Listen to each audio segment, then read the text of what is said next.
देश में कोरोना का संकट चल रहा है। हर सेक्टर इससे जूझ रहा है। जूझ इससे एक ऐसा सेक्टर भी रहा है जो देश का भविष्य कहलाता है। हम बात कर रहे हैं शिक्षा की। शिक्षा में लगातार कोरोना वायरस के चलते जिस तरीके से छुट्टियां चल रही है और दिन जो है लगातार कम होते चले जा रहे हैं। हमारे साथ शिक्षा मंत्री गोविंद सिंह डोटासरा जी है। डोटासरा साहब, ये तो तय है कि समय लगातार कम होता जा रहा है। केंद्र सरकार ने भी 30% अपना जो सिलेबस है वो कम करने की बात कही है। आप लोगों का क्या रहेगा? राजस्थान बोर्ड क्या कुछ करने जा रहा है? जो वर्किंग डे होते हैं उसी हिसाब से सिलेबस होता है और सिलेबस के हिसाब से ही वर्किंग डे फिक्स होते हैं।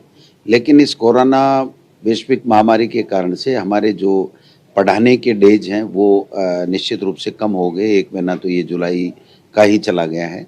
तो ऐसे में निश्चित रूप से बच्चे आगे का कोर्स पूरे जो शैक्षिक कैलेंडर होगा उसमें पूरा कर पाएंगे कि नहीं कर पाएंगे।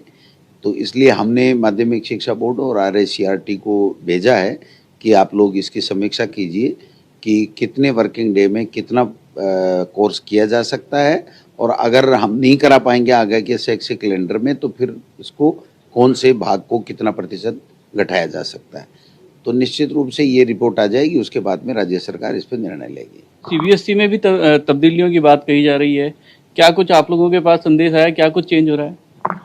CBSE और मानव संसाधन मंत्रालय ने जो फैसला लिया है उसमें मोदी जी के सरकार की उनका जो चुनाव में एजेंडा होता है उसकी पोल खोल, तो वो चैप्टर बच्चों को पढ़ाने से अब कतराने लग गए हैं क्योंकि उनकी हकीकत पूरे देश की जनता जान चुकी है। सिलेबस में उन्होंने 30% कम किया है और कुछ समय जाता हुआ दिख रहा है। तो क्या 30% से ज़्यादा भी हमारे सिलेबस में कुछ कटौती हो सकती है? ये सब चीजें जो कोविड-19 है उसके ऊपर निर्भर करता है। जो गाइडलाइन स्कूलें नहीं खोलने की जारी कर रहे हैं उसको स्टेट पे छोड़ना चाहिए और हर स्टेट की अपनी अलग-अलग परिस्थिति है। आप समझ सकते हैं हमारे 10वीं और 12वीं में केवल बोर्ड की परीक्षा में 22.5 लाख बच्चे बैठे और पूरे देश में CBSE के बच्चे 30 लाख हैं।